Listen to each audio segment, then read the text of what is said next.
Hello, everyone, and welcome to another Ratio1 Talks episode. My name is Mihai, and today we are joined by Andrei, Petrica, and Bleo. Hey, guys, welcome on in. Hello, everybody. Hello, everybody. Hello. So today we have a bit of an introspective episode where we will be tackling Q1 2026. Already a quarter of the year has passed, and we have had a few interesting things to build, to launch, to announce. So let's take it a little bit from the top with, of course, the large number of active running nodes, plus 200 over 17 different countries. That is fantastic. And already we've seen a lot of interest in this area. We've even announced that in March, I think it was last month. We were featured in the top 100 startups at the Paris Blockchain Week. That was another fun one. So yeah, let's talk a little bit about it. And Andrei, you have the mic today. So if you can, please run us a little bit through at least a few overarching elements that marked the first quarter of the year. I'm talking about the security regarding the refinement of features. So let's start a little bit from there. Frankly, I don't even know what security and refinement are you talking about, because personally, I've been working literally around 70 plus hours per week only on the traction front. So we currently have more than 10 different parallel initiatives. I think not 10, I think about more than 15. More than 15 different initiatives in parallel for regional, national, international, European, commercial, academia, research projects with Ratio1. It's either the enabling technology or just a partner in developing and deploying that particular product or that particular project that it's supposed to be implemented. So that was my personal focus in this all this time. Of course, we had things that happened. We had very good progress in the area of the red mesh framework. We already have a commercial project ongoing right now.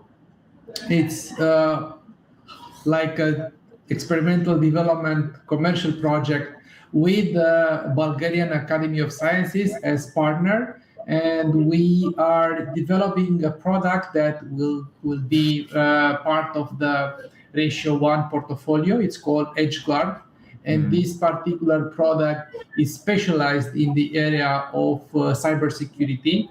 It's what we call cybersecurity intelligence, meaning it's based on small language models that run on edge, run on Ratio1 infrastructure, and analyze vulnerabilities and analyze reports coming from vulnerability assessment systems. Yeah, I think I hear a lot of.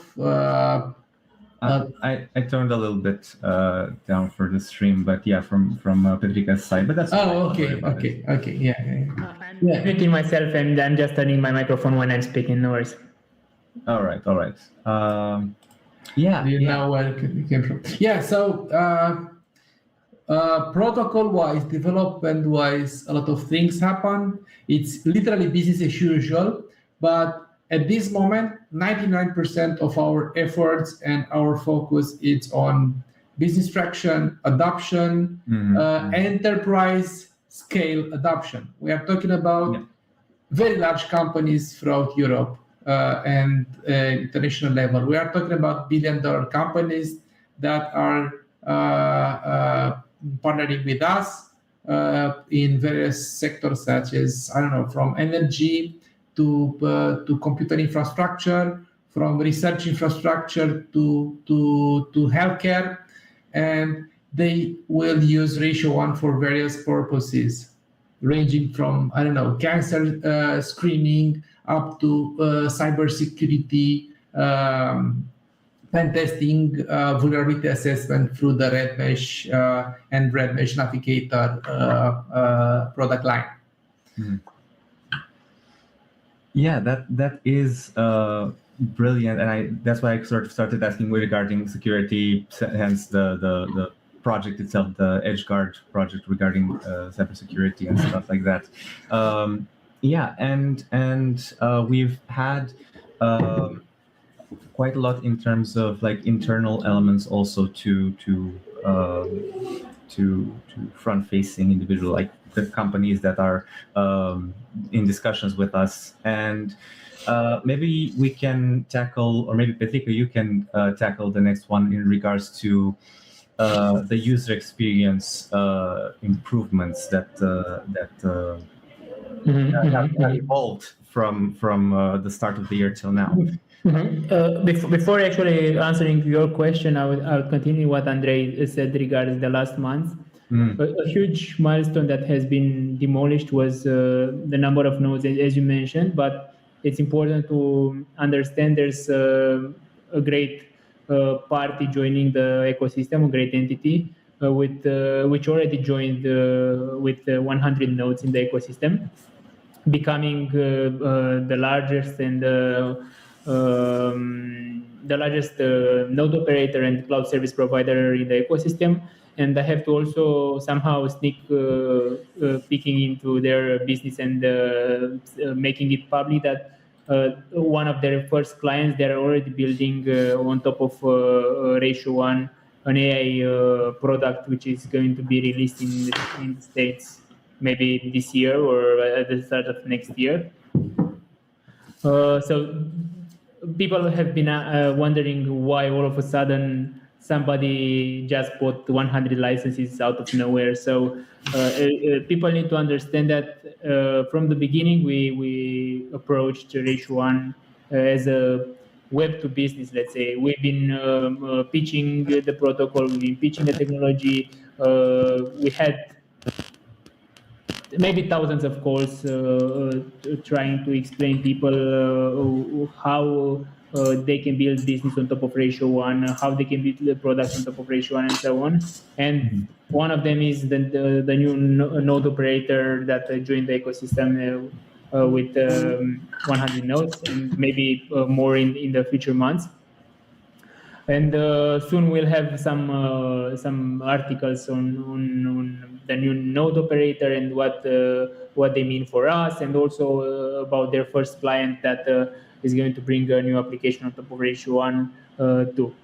So going back to your question regards to what changed regards the user experience and so on the protocol, actually you can't point one thing, because every day it's like having a complex machine, and you update it not only by observing yourself, but also by getting feedback from people building on top of the protocol, from node operators, from cloud service providers, and so on. For example, let's say some small details regards how an entity that has 100 licenses connects and deals with the node operating application, for example. At first, of course, there wasn't a thought that somebody will actually come as soon as it happened with the 100 nodes. So we had to make some adjustments to allow deployment, licensing 100 nodes in one go, or stuff like this that makes the experience of a node operator that is at this scale much smoother. Also allowing them to participate in the protocol using safe accounts and so on, so that they, of course, they are going to use multi-sig wallets in order to be able to secure their huge amount of nodes. So we kept making adjustments in the applications, in the protocol, everywhere. And we will keep doing it based on feedback, and we appreciate any feedback we get from our partners, from the people that are building on the protocol, because every time there's a place for improvement, and I'm sure product development never actually stops. And and also sometimes you think you got the best solution, you implement it, things change around your product. Maybe the way people interact with your application changes and so on. So you need to also follow what changes around your application and come up with better solutions continuously. Yeah, this is pretty much what's happening and how we deal with updates. Yeah, exactly. And I think you worded it very good. How the way you are using the elements that are available to you is automatically correlated to the progress of the project or the thing you're trying to build. And speaking and also of, sorry to interrupt. One thing to mention is that people will go crazy right there regards having the perfect solution in the market when it comes to UI, UX, application, product, protocol, and so on. But it's never going to be perfect. That's one thing, and you need to understand that you need to hit the market as soon as possible if you have a great idea, and make it closer to perfection on the way. I completely agree. And I think you're right on that. And I wanted to sort of make a parallel moving forward to the next sort of subject and question that maybe we can tackle. So we also mentioned about the deploy templates as well that we have available. And I wanted to ask if maybe we can talk a little bit about to elaborate how will they interest collaborators or future partners as well. Maybe we can talk a little bit about this too. Since we mentioned EdgeGuard, we mentioned RedMesh a little bit earlier. Maybe we can talk about deploy as well.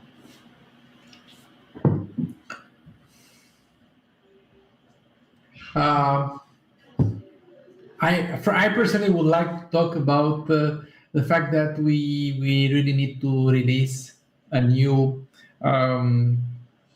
roadmap-related article as soon as possible that will include deploy improvements and improvements throughout the whole protocol and the next steps in various areas. Aside from a specific article, which will be let's say, RedMesh specific roadmap blog article.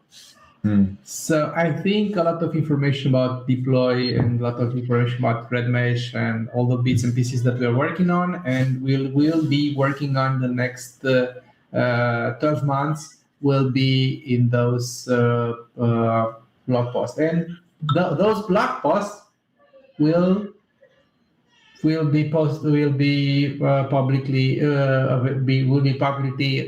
available pretty soon, I think.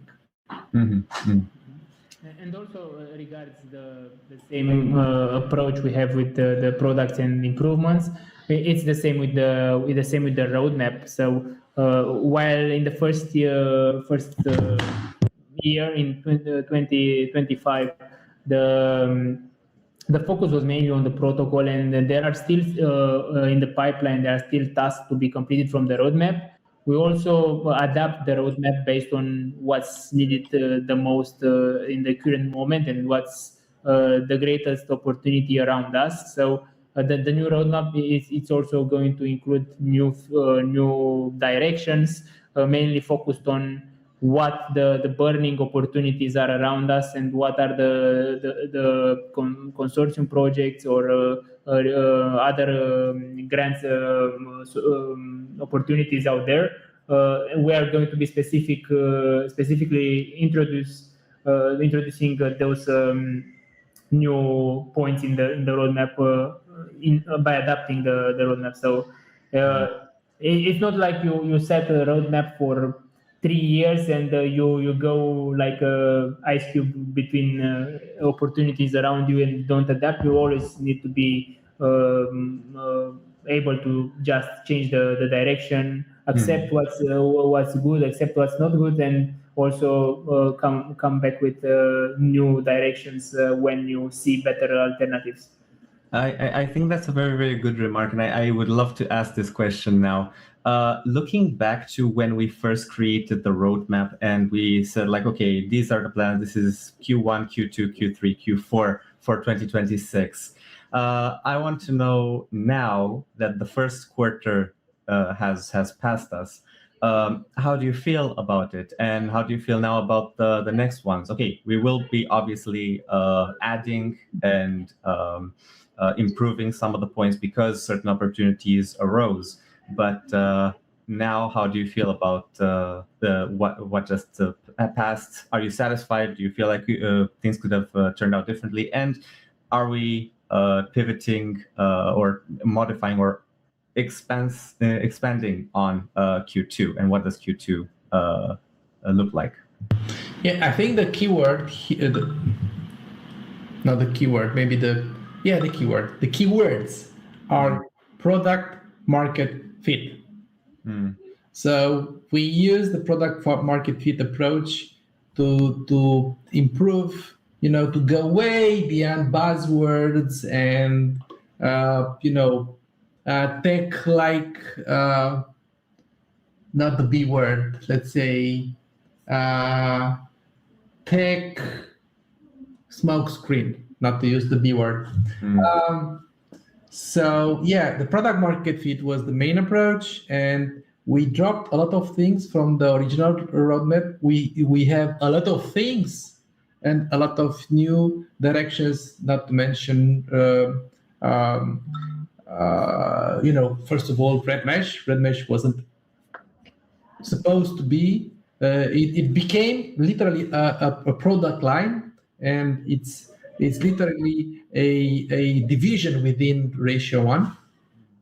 And the partnerships and the products and the implementation that we are doing with the partners is not something that we envision as a core, let's say, core traction or core activity of our team. And it has become. And all of this is due to the product market fit approach that we are trying to use in order to remodel the roadmap. I wouldn't say pivoting.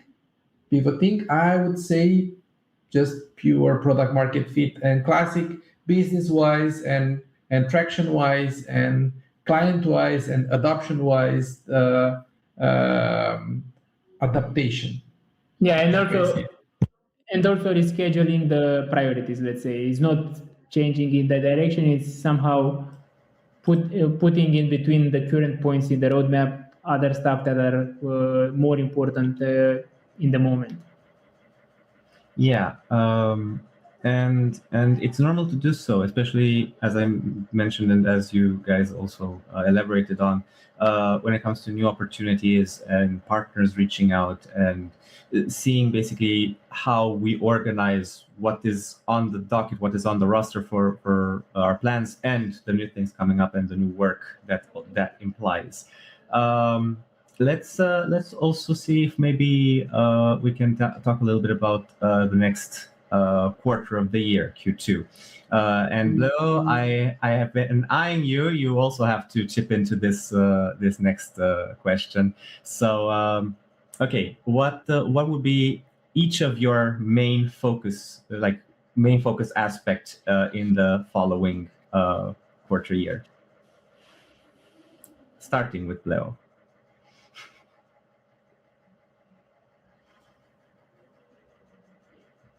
I know you also have projects that you can't really elaborate on, so I'm giving you time to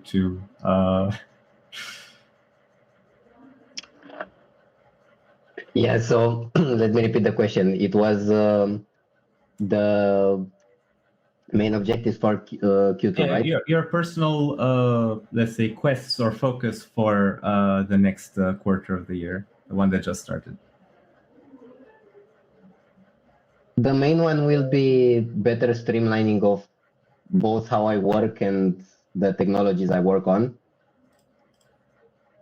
That's a more so of a personal one, but it's closely related to the work. And another would be, how should I say this without saying too much? I know. I picked you, but you also have things that like are client related and NDAs and all that. So, I would say trying to not wrap up, but to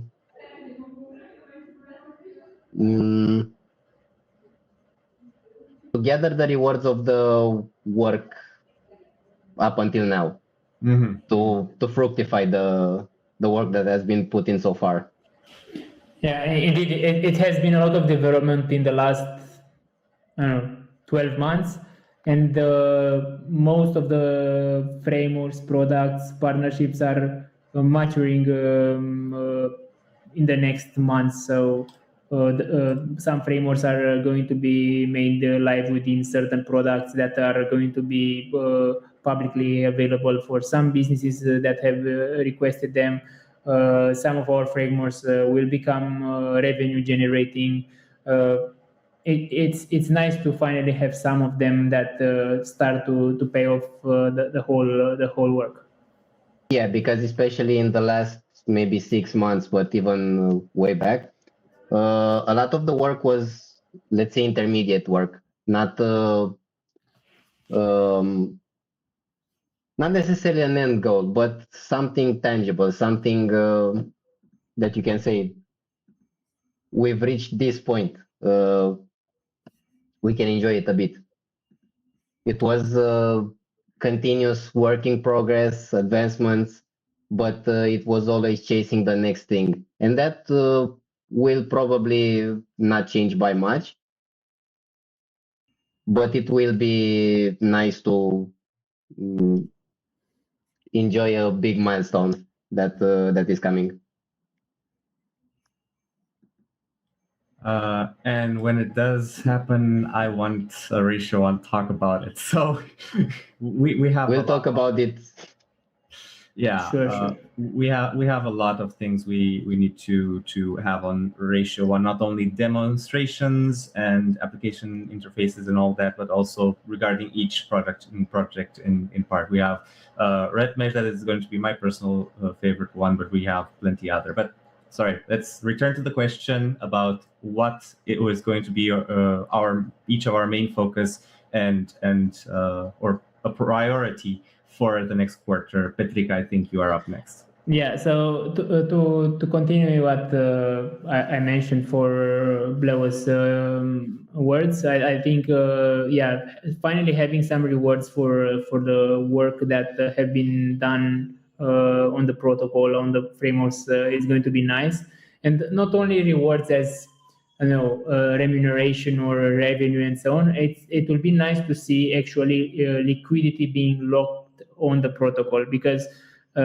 we've been pretty stable in the last months, and we want to see as much as possible liquidity being locked in jobs for a certain period of time, and the longer the better. And I'm sure that all these projects, products, research and development applications, and so on, everything will end up in liquidity being locked within the escrows that serve the protocol. And this will actually show up. It will be the purest and the most transparent way to see the demand in the protocol, because I'm sure a huge amount of stable coin and everyone will be locked and then burned based on the new products that are going to join the protocol in the next quarter. And also as an alpha, I would say, but it's something that I've been it's also an alpha for the team, because most of you didn't know. It's just some thoughts I throw on Telegram to Andrei. I'm going to proceed with a PhD I'm still thinking about it, and Andrei offered his full support to help me with my desire to fulfill a PhD, which is also going to be on the technology and approach of the Ratio1 protocol. So I'll keep you updated with this one too, because it's going to most likely start in the next quarter. I would like to celebrate this year an important milestone would be when we get above the a total budget, a total project partner budget of 5 million euros. This is the milestone that I'm looking forward this year.